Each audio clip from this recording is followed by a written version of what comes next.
जय श्री राम, जय बागेश्वर धाम, जय गुरु कृपा। आज हम अयोध्या कांड के 55वें सर्ग को हिंदी में वाल्मीकि रामायण के पढ़ेंगे। जय राम रमारमणम समनम भव ताप भयाकुल पाहि जनम अब देश सुरेश रमेश विभो शरणागत मागत पाहि प्रभो। जय राम रमारमणम समनम। जय श्री राम। 55वां सर्ग हिंदी में।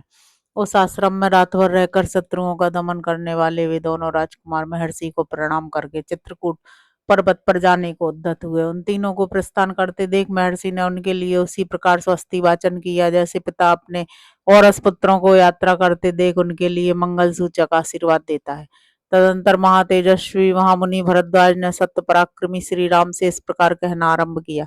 नरश्रेष्ठ, तुम दोनों भाई गंगा और यमुना के संगम पर पहुंचकर जिनमें पश्चिम मुखी होकर गंगा मिली है उन महानदी यमुना के निकट जाना। रघुनंदन तदंतर गंगा जी के जल के वेग से अपने प्रवाह के प्रतिकूल दिशा में मुड़ी हुई यमुना के पास पहुंचकर लोगों के आने जाने के कारण उनके पद चिन्हों से चिन्हित हुए अवतरण प्रदेश को अच्छी तरह देखभाल कर वहां जाना और एक बेड़ा बनाकर उसी के द्वारा सूर कन्या यमुना के उस पार उतर जाना। तत्पश्चात आगे जाने पर एक बहुत बड़ा बरगद का वृक्ष मिलेगा जिसके पत्ते हरे रंग के हैं। वह चारों ओर से बहुसंख्यक दूसरे वृक्षों द्वारा घिरा हुआ है। उस वृक्ष का नाम श्यामवट है। उसकी छाया के नीचे बहुत से सिद्ध पुरुष निवास करते हैं। वहां पहुंचकर सीता दोनों हाथ जोड़कर उस वृक्ष से आशीर्वाद की याचना करें। यात्री की इच्छा हो तो उस वृक्ष के पास जाकर कुछ काल तक वहां निवास करे अथवा वहां से आगे बढ़ जाए। श्याम वट से एक कोस दूर जाने पर तुम्हें नीलवन का दर्शन होगा। वहां सल्लकी और बेर के भी पेड़ मिले हुए हैं। यमुना के तट पर उत्पन्न हुए बांसों के कारण वह और भी रमणीय दिखाई देता है। वह वही स्थान है जहाँ से चित्रकूट को रास्ता जाता है। मैं उस मार्ग से कई बार गया हूँ। वहां की भूमि कोमल और दृश्य रमणीय है। उधर कभी दावा नल का भय नहीं होता है। इस प्रकार मार्ग बताकर जब महर्षि भारद्वाज लौटने लगे तब राम ने तथास्तु कहकर उनके चरणों में प्रणाम किया और कहा, अब आप आश्रम को लौट जाइए। उन महर्षि के लौट जाने पर श्री राम ने लक्ष्मण से कहा, सुमित्रा नंदन तुम्हारा कल्याण हो। ये मुनि हमारे ऊपर जो इतनी कृपा रखते हैं इससे जान पड़ता है कि हम लोगों ने पहले कभी महान पुण्य किया है। इस प्रकार बातचीत करते हुए वे दोनों मनुष्य पुरुष सिंह सीता को ही आगे करके यमुना नदी के तट पर गए। वहां कालिंदी का स्रोत बड़े तीव्र गति से प्रवाहित हो रहा था। वहां पहुंचकर वे इस चिंता में पड़े कि कैसे नदी को पार किया जाए, क्योंकि वे तुरंत ही यमुना जी के जल को पार करना चाहते थे। फिर उन दोनों भाइयों ने जंगल के सूखे काठ बटोर कर उन्हीं के द्वारा एक बहुत बड़ा बेड़ा तैयार किया। वह बेड़ा सूखे बांसों से व्याप्त था और उसके ऊपर खस बिछाया गया था। तदंतर पराक्रमी लक्ष्मण ने बेंत और जामुन की टहनियों को काटकर सीता के बैठने के लिए एक सुखद आसन तैयार किया। तद दशरथ नंदन श्री राम ने लक्ष्मी के समान अचिंत ऐश्वर्या वाली अपनी प्रिया सीता को जो कुछ लज्जित सी हो रही थी उस बेड़े पर चढ़ा दिया और उनके बगल में वस्त्र एवं आभूषण रख दिए। फिर श्री राम ने बड़ी सावधानी के साथ खंती और बकरे के चमड़े से मड़ी हुई पिटारी को भी बेड़े पर ही रखा। इस प्रकार पहले सीता को चढ़ाकर वे दोनों भाई दशरथ कुमार श्री राम और लक्ष्मण उस बेड़े को पकड़कर खेने लगे। उन्होंने बड़े प्रयत्न और प्रसन्नता के साथ नदी को पार करना आरंभ किया। यमुना की बीच धारा में आने पर सीता ने उन्हें प्रणाम किया और कहा, देवी, इस बेड़े द्वारा मैं आपके पार जा रही हूँ। आप ऐसी कृपा करें जिससे हम लोग सकुशल पार हो जाएं और मेरे पतिदेव अपनी वनवास विषयक प्रतिज्ञा को निर्विघ्न पूर्ण करें। इक्ष्वाकु वंशी वीरों द्वारा पालित अयोध्यापुरी में श्री रघुनाथ जी के सकुशल लौट आने पर मैं आपके किनारे 1 सहस्त्र गऊओं का दान करूंगी और सैकड़ों देव दुर्लभ पदार्थ अर्पित करके आपकी पूजा संपन्न करूंगी। इस प्रकार सुंदरी सीता हाथ जोड़कर यमुना जी से प्रार्थना कर रही थी। इतने ही में वे दक्षिण तट पर जा पहुंची। इस तरह उन तीनों ने उसी बेड़े द्वारा बहुसंख्यक तटवर्ती वृक्षों से सुशोभित और तरंग मालाओं से अलंकृत शीघ्रगामिनी सूर कन्या यमुना नदी को पार किया। पार उतरकर उन्होंने बेड़े को तो वहीं तट पर छोड़ दिया और यमुना तटवर्ती वन से प्रस्थान करके वे हरे हरे पत्तों से सुशोभित शीतल छाया वाले श्याम बट के पास जा पहुंचे। बट के समीप पहुंचकर विदेह नंदिनी सीता ने उसे मस्तक झुकाया और इस प्रकार कहा, महाव्रत आपको नमस्कार है। आप ऐसी कृपा करें जिससे मेरे पतिदेव अपने वनवास विषयक व्रत को पूर्ण करें तथा हम लोग वन से सकुशल लौटकर माता कौशल्या तथा यशस्विनी सुमित्रा देवी का दर्शन कर सकें। इस प्रकार कहकर मनस्विनी सीता ने हाथ जोड़े हुए उस वृक्ष की परिक्रमा की। सदा अपनी आज्ञा के अधीन रहने वाली प्राण प्यारी सती साध्वी सीता को श्याम भट्ट से आशीर्वाद की याचना करती देख श्री राम ने लक्ष्मण से कहा, भरत के छोटे भाई नरश्रेष्ठ लक्ष्मण, तुम सीता को साथ लेकर आगे आगे चलो और मैं धनुष धारण किए पीछे से तुम लोगों की रक्षा करता हुआ चलूंगा। विदेह कुल नंदिनी जनक दुलारी सीता जो जो फल या फूल मांगे अथवा जिस वस्तु को पाकर इनका मन प्रसन्न रहे वह सब इन्हें देते रहो। अबला सीता एक एक वृक्ष झाड़ी अथवा पहले की न देखी हुई पुष्प शोभित लता को देखकर उसके विषय में श्री रामचंद्र जी से पूछती थी तथा लक्ष्मण सीता के कथन अनुसार तुरंत ही भांति भांति के वृक्षों के मनोहर शाखाएं और फूलों के गुच्छे ला ला कर उन्हें देते थे। उस समय जनक राज किशोरी सीता विचित्र बालुका और जल राशि से सुशोभित तथा हंस और सारसों के कलनाद से मुखरित यमुना नदी को देखकर बहुत प्रसन्न होती थी। इस तरह एक कोस की यात्रा करके दोनों भाई श्री राम और लक्ष्मण मार्ग में मिले हुए हिंसक पशुओं का वध करते हुए यमुना तट बढ़ती वन में विचरने लगे। उदार दृष्टि वाले वे सीता लक्ष्मण और श्री राम मोरों के झुंडों की मीठी बोली से गूंजते तथा हाथी और बानरों से भरे हुए उस सुंदर वन में घूम फिर कर शीघ्र ही यमुना नदी के समतल तट पर आ गए और रात में उन्होंने वहीं निवास किया। इस प्रकार श्री वाल्मीकि निर्मित आर्ष रामायण आदि काव्य के अयोध्या कांड में 55वां सर्ग पूरा हुआ। अब हम 56वां सर्ग हिंदी में पढ़ेंगे। तदंतर रात्रि व्यतीत होने पर रघुकुल शिरोमणि श्री राम ने अपने जागने के बाद वहां सोए हुए लक्ष्मण को धीरे से जगाया। शत्रुओं को संताप देने वाले सुमित्रा कुमार, मीठी बोली बोलने वाले सुकपिक आदि जंगली पक्षियों का कलरव सुनो।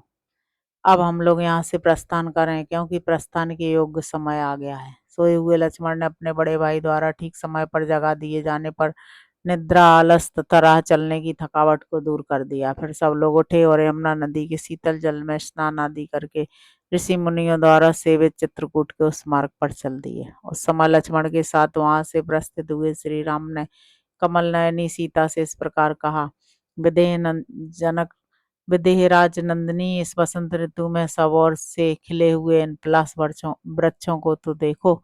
ये अपने ही पुष्पों से पुष्पमालाधारी से प्रतीत होते हैं और उन फूलों की अरुण प्रभा के कारण प्रज्वलित होते से दिखाई देते हैं। देखो, ये बिलावे और बेल के पेड़ अपने फूलों और फलों के भार से झुके हुए हैं। दूसरे मनुष्यों का यहाँ तक आना संभव न होने से ये उनके द्वारा उपयोग में नहीं लाए गए हैं। अतः निश्चय इन फलों से हम जीवन निर्वाह कर सकेंगे। लक्ष्मण, देखो, यहाँ के एक एक वृक्ष में मधुमक्खियों द्वारा लगाए और पुष्ट किए गए मधु के छत्ते कैसे लटक रहे हैं। इन सब में एक एक द्रोण मधु भरा हुआ है। वन का यह भाग बड़ा ही रमणीय है। यहाँ फूलों की वर्षा सी हो रही है और सारी भूमि पुष्पों से आच्छादित दिखाई देती है। इस वन प्रांत में अचातक पी कहाँ की रट लगा रहा है। उधर वह मोर बोल रहा है मानो पपीहे की बात का उत्तर दे रहा हो। यह रहा चित्रकूट पर्वत। इसका शिखर बहुत ऊंचा है। झुंड के झुंड हाथी उसी ओर जा रहे हैं और वहां बहुत से पक्षी चहक रहे हैं। ताज जहाँ की भूमि समतल है और जो बहुत से वृक्षों से भरा हुआ है, चित्रकूट के उस पवित्र कानन में हम लोग बड़े आनंद से विचरेंगे। सीता के साथ दोनों भाई श्री राम और लक्ष्मण पैदल ही यात्रा करते हुए यथा समय रमणीय एवं मनोरम पर्वत चित्रकूट पर जा पहुंचे। वह पर्वत नाना प्रकार के पक्षियों से परिपूर्ण था। वहां फल मूलों की बहुतायत थी और स्वादिष्ट जल पर्याप्त मात्रा में उपलब्ध होता था। उस रमणीय शैल के समीप जाकर श्री राम ने कहा, सौम्य, यह पर्वत बड़ा मनोहर है। नाना प्रकार के वृक्ष और लताएं इसकी शोभा बढ़ाती हैं। यहाँ फल मूल भी बहुत हैं। यह रमणीय तो है ही, मुझे जान पड़ता है कि यहाँ बड़े सुख से जीवन निर्वाह हो सकता है। इस पर्वत पर बहुत से महात्मा मुनि निवास करते हैं। तात यही हमारा वास स्थान होने योग्य है। हम यही निवास करेंगे। ऐसा निश्चय करके सीता, श्री राम और लक्ष्मण ने हाथ जोड़कर महर्षि वाल्मीकि के आश्रम में प्रवेश किया और सबने उनके चरणों में मस्तक झुकाया। धर्म को जानने वाले महर्षि उनके आगमन से बहुत प्रसन्न हुए और आप लोगों का स्वागत है, आइए बैठिए, ऐसा कहते हुए उन्होंने उनका आदर सत्कार किया। तदंतर महाबाहु भगवान श्री राम ने महर्षि को अपना यथोचित परिचय दिया और लक्ष्मण से कहा, सौम्य लक्ष्मण, तुम जंगल से अच्छी अच्छी मजबूत लकड़ियां ले आओ और रहने के लिए एक कुटी तैयार करो। यही निवास करने को मेरा जी चाहता है। श्री राम की यह बात सुनकर शत्रु दमन लक्ष्मण अनेक प्रकार के वृक्षों की डालियां काट लाए और उनके द्वारा एक पर्णशाला तैयार की। वह कुटी बाहर भीतर से लकड़ी की ही दीवार से सुस्थिर बनाई गई थी और उसे ऊपर से छा दिया गया था, जिससे वर्षा आदि का निवारण हो। वह देखने में बड़ी सुंदर लगती थी। उसे तैयार हुई देखकर एकाग्रचित्त होकर अपनी बात सुनने वाले लक्ष्मण से श्री राम ने इस प्रकार कहा, सुमित्रा कुमार, हम गजकंद का गूदा लेकर उसी से पर्णशाला के अधिष्ठाता देवताओं का पूजन करेंगे, क्योंकि दीर्घ जीवन की इच्छा करने वाले पुरुषों को वास्तु शांति अवश्य करनी चाहिए। कल्याणदर्शी लक्ष्मण, तुम गजकंद नामक कंद को उखाड़कर या खोदकर शीघ्र यहाँ ले आओ, क्योंकि शास्त्रोक्त विधि का अनुष्ठान हमारे लिए अवश्य कर्तव्य है। तुम धर्म का ही सदा चिंतन किया करो। भाई की इस बात को समझकर शत्रु वीरों का वध करने वाले लक्ष्मण ने उनके कथन अनुसार कार्य किया। तब श्री राम ने पुनः उनसे कहा, लक्ष्मण, इस गजकंद को पकाओ, हम पर्णशाला के अधिष्ठाता देवता का पूजन करेंगे। जल्दी करो, यह सौम्य मुहूर्त है और यह दिन भी ध्रुव संज्ञक है। प्रतापी सुमित्रा कुमार लक्ष्मण ने पवित्र और काले छिलके वाले गजकंद को उखाड़कर प्रज्वलित आग में डाल दिया। रक्त विकार का नाश करने वाले उस गजकंद को भली भांति पका हुआ जानकर लक्ष्मण ने पुरुष सिंह श्री रघुनाथ जी से कहा, देवोपम तेजस्वी श्री रघुनाथ जी, यह काले छिलके वाला गजकंद जो बिगड़े हुए सभी अंगों को ठीक करने वाला है, मेरे द्वारा संपूर्णतः पका दिया गया है। अब आप वास्तु देवताओं का यजन कीजिए, क्योंकि आप इस कर्म में कुशल हैं। सद्गुण संपन्न तथा जप कर्म के ज्ञाता श्री रामचंद्र जी ने स्नान करके शौच संतोष आदि नियमों के पालन पूर्वक संक्षेप से उन सभी मंत्रों का पाठ एवं जप किया जिनसे वास्तु यज्ञ की पूर्ति हो जाती है। समस्त देवताओं का पूजन करके पवित्र भाव से श्री राम ने पर्णकुटी में प्रवेश किया। उस समय अमित तेजस्वी श्री राम के मन में बड़ा आह्लाद हुआ। तत्पश्चात बलि वैश्वदेव कर्म रुद्र याग तथा वैष्णव याग करके श्री राम ने वास्तु दोष की शांति के लिए मंगल पाठ किया। नदी में विधि पूर्वक स्नान करके न्यायतः गायत्री आदि मंत्रों का जप करने के अनंतर श्री राम ने पंचसूना आदि दोषों की शांति के लिए उत्तम बलि कर्म संपन्न किया। रघुनाथ जी ने अपनी छोटी सी कुटी के अनुरूप ही वेदी स्थलों, चैत्यों तथा आयतनों का निर्माण एवं स्थापना की। वह मनोहर कुटी उपयुक्त स्थान पर बनी थी। उसे वृक्षों के पत्तों से छाया गया था और उसके भीतर प्रचंड वायु से बचने का पूरा प्रबंध था। सीता, लक्ष्मण और श्री राम सब ने एक साथ उसमें निवास के लिए प्रवेश किया, ठीक वैसे ही जैसे देवता लोग सुधर्मा सभा में प्रवेश करते हैं। चित्रकूट पर्वत बड़ा ही रमणीय था। वहां उत्तम तीर्थों से सुशोभित माल्यवती नदी बह रही थी, जिसका बहुत से पशु पक्षी सेवन करते थे। उस पर्वत और नदी का सानिध्य पाकर श्री रामचंद्र जी को बड़ा हर्ष और आनंद हुआ। वे नगर से दूर वन में आने के कारण होने वाले कष्ट को भूल गए।